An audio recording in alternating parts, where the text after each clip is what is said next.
Yun, so dito tayo sa Sapote. Papunta tayo ng Punallupa ngayon kasi magtatanong-tanong tayo baka kilala nila yung tao. Napiyok pa ako. To make the story short, na-scam kami nung buyer, anong seller. So ayun, eto na nga no. Pupuntahan natin yung Punallupa para magtanong-tanong lang naman. Siyempre di ba kahit paano gawa rin tayo ng paraan baka sakaling may nakakakilala din sa tao. Ito nga siya yun, basta sana magkaroon ng resulta. Kung hindi man natin makita o maibalik yung cellphone ng buyer, seller, ang karma nandiyan lang naman diba? Mas malaki nagiging epekto nito sa buhay niya, sa buhay ng mga scammer na to. So ito, medyo malapit tayo sa Punallupa ngayon. Sa mga nakakalam, sa may Punallupa meron dyan Shell. Doon kami nagkita nung babae, nung asawa nung kausap ni seller. Yung asawa, yung buyer kasi is lalaki. So yung kausap niya, yung makikipag-meet up sa akin is yung asawa lang niya. Hindi ko lang din alam sa sarili ko bakit parang naging maluwag ako dun sa pag-uusap namin ng babae. Wala akong gaanong naging sa kanya. Parang hingi ng info about dun sa pagbabayad ng GCash, dun sa buyer, sa lalaki, sa asawa niya. Alam mo yun, parang nablangko lang ako, parang nakangiti lang ako sa kanya habang nag-uusap kami na hindi ko naman talaga ginagawa yun kapag nakangiti, syempre kapag ginagawa sa customer. Pero ang ibig sabihin, yung time na yon ay talagang wala lang, talagang parang nakangiti lang ako, masaya lang ako na ibinibigay sa kanya yung cellphone, gano'n. Okay na daw. Ay nako, Hindi ko alam kasi hindi ko naman talaga yun. Hindi naman talaga ako ganun. Pagka meron akong deliver ng mga mamahaling gamit, may involved na pera, hindi ako ganun. Talagang inuusisa ako yan dati. Sinisip ko yan, patingin ng resibo, patingin ng pagkakasir ko ng ticket ko sa tao. Tapos tinatawagan ko yung pick up, yung seller, kung okay na ba yung pera talaga. Ganun ang ginagawa ko dati.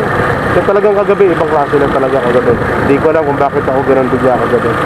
Ayun yung Shell. Dito kami nagkita nung babae kagabi, dyan sa may Jollibee.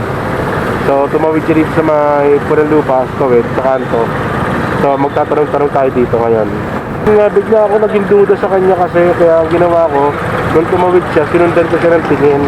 Pero yan, dito siya pumasok.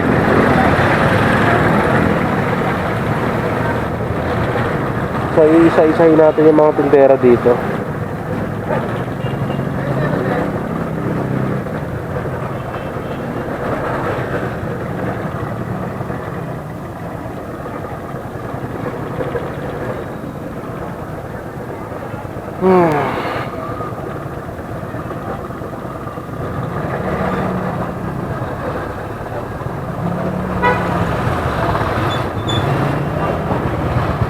Ayun, Christine Ladera. Tanong tayo dito. Ate, meron ba kayong kilalang tinderang Christine Ladera? Christine? Oo. Bandera? Ladera? Wala. Salamat.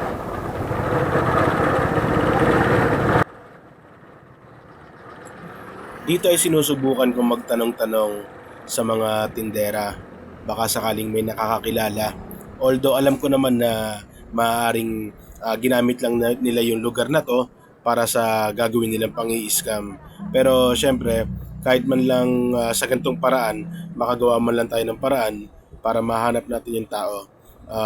Tignan natin kung anong mangyayari. Baka sakaling may nakakakilala na 'di ba, hindi naman natin akalain na baka sakaling may makakilala sa kanila dito sa area na to. So nagtanong-tanong tayo sa mga tindera kung kilala nila yung pangalan ng babae na ibinigay nung buyer na sinasabi niyang asawa niya doon sa seller. Okay, so tara, tignan natin.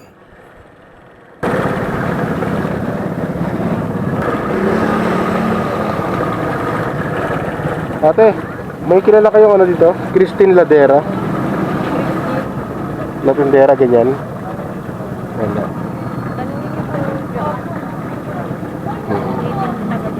Dito?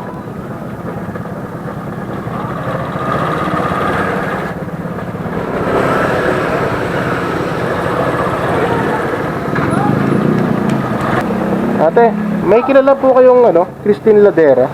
Ano po? Christine Ladera? Ano po? Saan po nakatira? Hindi, dito nagtitinda lang daw siya dito eh. Hindi ko kasi makontak eh. At may deliver tayo? May pipick up, may kukunin pa ako sa kanya. Crispy? Opo, Christine Ladera. May kilala ka ba dyan? Christine Ladera daw? Hindi, dito daw. Dito na daw sa pipe ng lupa eh, sa mga dito lang. Malapit sa sementeryo lang daw eh. O, ay, di ba kayo sa mga nagtitinda ng bulaklak po yan? Hmm. Ano, lakarin mo yan. Hindi ko bulak na kasi yung cellphone kasi yung kukunin ko. Cellphone. Ano? Ang kukunin ko cellphone.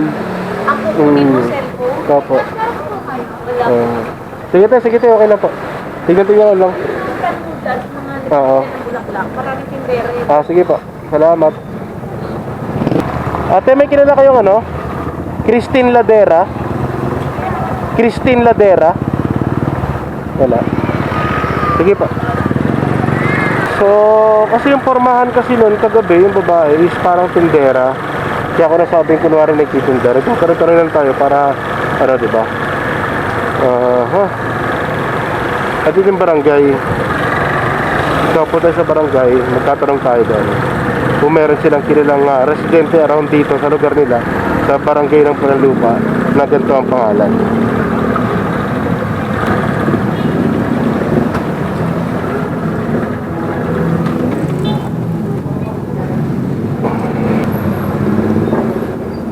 Wala. Ay sir, magandang hapon po. Pero magtatanong lang ako, baka may kilala kayo dito na residente dito na Christine Ladera. Alisan daw siya. Walang sinabi kasi. Kaya dito ko lang siya yun, ano. Wala rin ako. Wala kayong ano din. Ano ba yan? Okay. Hindi, kagabi na-scam ako dito. Magagaling pa kaya? Kaya baka ano lang din siya. Yun ang magagaling pa kaya? O kaya Cyrus Esguera. Bigyan sa akin pangalan sir. Hindi pamilya sa inyo. Apelido? Ladera, yung babae Ladera, yung pumikap sa akin. Pero yung kausap nung yung isa pang kasama niya is Cyrus Esguera. Wala rin. Yun lang. Sige sir, sala. Ha? Pinakali nyo. Sa lalamove to kagabi. Ano yan? May pick up ba? Hindi, siya yung receiver. Hindi niya pa nababayaran yung cellphone. Nagkabuno ka pa? Hindi naman ako nag-abono. Kaso nga lang, kawawa yung buyer, yung seller. Yun, dito pagka, yun ang mga laking pagkakamali ko nga rin. Kawawa mo alam mo kung nagkabuno. Wala kayong ano dito, yung parang ng pamilya na Esguera. Yung bossing ganyan, mga receiver. Dito ginagamit lang yung lugar. So, napunta lang sa lugar na yun. Alam ko naman. Kawawa mo mga sabi nila ganyan. Kawawa yung seller. Sige sir, salamat po. Baka sakali lang, baka ano. Sige pa. Thank you.